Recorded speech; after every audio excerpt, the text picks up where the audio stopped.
अस्सलाम वालेकुम dear students.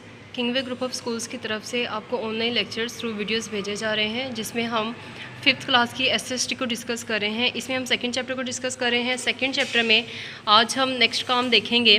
Next काम जो है वो हम साहली इलाका जात से शुरू करेंगे। इसमें जो आपको हार्ड फॉर्म में डायरी दी गई है उसमें क्वेश्चन है कि पाकिस्तान के साहली इलाके की लंबाई कितनी है। तो यहाँ पे हम उसका आंसर देख लेते हैं कि पाकिस्तान का जो साहली इलाका है तकरीबन 1000 किलोमीटर से ज़ायद लंबा है। साहली इलाका जो समंदर के करीब जो मैदानी इलाका होता है, जो रेतला इलाका होता है, उसको हम क्या कहते हैं, साहली इलाका। तो वो पाकिस्तान में 1000 किलोमीटर से ज़ायद लंबा है। उसके अलावा है पाकिस्तान की अहम बंदरगाहें कौन कौन सी हैं। तो इसमें जो है वो बहुत ही मशहूर पाकिस्तान की बंदरगाह है बिन कासिम गवादर। पाकिस्तान की अहम बंदरगाह है। कराची की बंदरगाह भी इसी में शामिल है और ये इसी खित्ते में वाक़या है। किस खित्ते में? पाकिस्तान का जो साहली खित्ता है उसी में ये बंदरगाहें वाक़या है। उसके अलावा जो साहली इलाकों के लोग होते हैं उनका ज़्यादातर पेशा जो होता है वो माहीगिरी होता है। माहीगिरी का मतलब होता है मछलियों को पकड़ना। चूँकि ये समंदरी इलाका होता है, समंदर यहाँ पर वाक़या होता है, तो समंदर में जो वहाँ के लोग होते हैं वो ज़्यादातर करते हैं मछलियों को पकड़ते हैं और फिर उसको बेच के उनका रोज़गार वहाँ से चलता है। उसके बाद हमारे पास क्वेश्चन है, ये क्वेश्चन हमने यहाँ पे कर लिया कि पाकिस्तान की अहम बंदरगाहें कौन कौन सी है और उसमें रहने वाले लोगों का पेशा कौन सा है। उसके बाद है सहराई इलाकों का मौसम कैसा होता है और यहाँ के लोगों का पेशा क्या है। तो क्लास यहाँ पे सहराई इलाकों में यहाँ पे हम देख लेते हैं, ये जो हमें नेक्स्ट हमारा टॉपिक है इसमें लिखा हुआ है कि सहराई इलाकों में मौसम गर्मा शदीद होता है। चूँकि वो सहराई इलाका होता है, वहाँ पे सहरा होता है, रेगिस्तान होता है और बारिश भी है। हमने पीछे सहरा की डेफिनेशन पढ़ी है कि जहाँ पे बारिश जो है वो 10 इंच से भी कम हो सालाना। ठीक है जी। तो वहाँ पे इसलिए बारिश बहुत कम होने की वजह से मौसम गर्मा जो है वो बहुत शदीद होता है। दिन के वक्त गर्म लू चलती है। यहाँ बारिश भी कम होती है। इन इलाकों के लोगों का अहम ज़रिया माज होता है वो भेड़ बकरियाँ पालना होता है। ये भेड़ बकरियों को पाल के अपना गुजारा करते हैं। ठीक है जी। उसके बाद नेक्स्ट क्वेश्चन है कि पहाड़ी इलाकों का मौसम हमारे पास कैसा होता है।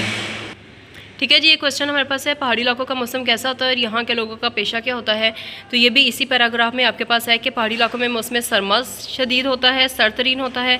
इस मौसम में यहाँ पर बर्फ़बारी होती है। इन इलाकों में सर्द आबोहवा की वजह से गर्म इलाकों के लोग यहाँ पर सियाहत के लिए आते हैं और यहाँ के लोगों का अहम पेशा क्या होता है, कानकुनी, गलाबानी। ये खुद सब्जियाँ वगैरह उगाते हैं या खुद अपनी खुराक जो है उसको उगाते हैं। उसके अलावा इनके होटल होते हैं और सियाहती खिदमात होती हैं। वहाँ पे जो टूरिस्ट आते हैं, जो सैर करने आते हैं, उनके लिए उन्होंने होटल बनाए होते हैं। उसके अलावा कुछ लोग होते हैं जो कि उनको डिफरेंट जगह, जो वहाँ की मशहूर जगह होती हैं, वो दिखाते हैं। ये सारा इनका यहाँ के लोगों का काम होता है।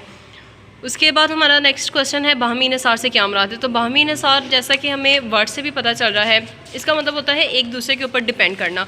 तो क्लास आपका इस चैप्टर का लास्ट टॉपिक है कि बाहमी इन्हिसार का मतलब होता है कि अफराद का अपनी ज़रूरियात पूरी करने के लिए एक दूसरे पर इन्हिसार करना है।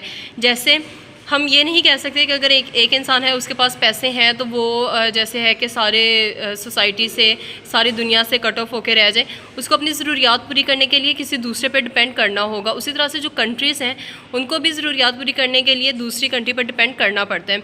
कि जैसे अगर एक कंट्री है उसके पास, जैसे अगर सऊदी अरब है तो सऊदी अरब में आप देखें तेल बहुत ज़्यादा है। ठीक है जी। और वहाँ पर पानी जो है वो कम है, पानी की वहाँ पे किल्लत होती है और तेल वहाँ पे बहुत ज़्यादा है। तो इसी वजह से जो सऊदी अरब है उस पर बहुत से ममालिक जो है वो डिपेंड कर रहे हैं। ठीक है जी। तो ये होता है बाहमी इन्हिसार कंट्रीज़ का। उसी तरह से इंसानों का भी होता है। तो ये जो क्वेश्चन हाईलाइट किया हुआ है ये इतना इसका आंसर है। ठीक है जी। यहाँ तक हमारा क्वेश्चन कम्प्लीट हो चुका है। उसके बाद आपने इसके जो फिल इन द ब्लैंक्स है ये आपने कर लेनी है, टिक क्रॉस आपने कर लेने हैं और आपका ये चैप्टर जो है ये कम्प्लीट हो चुका है। ठीक है जी। नेक्स्ट लेक्चर में हम नेक्स्ट काम को डिस्कस करेंगे। ये सारे क्वेश्चंस आपने अच्छी तरह से याद करके इनको अपने रजिस्टर पर राइट डाउन कर लेना है। Thank you so much.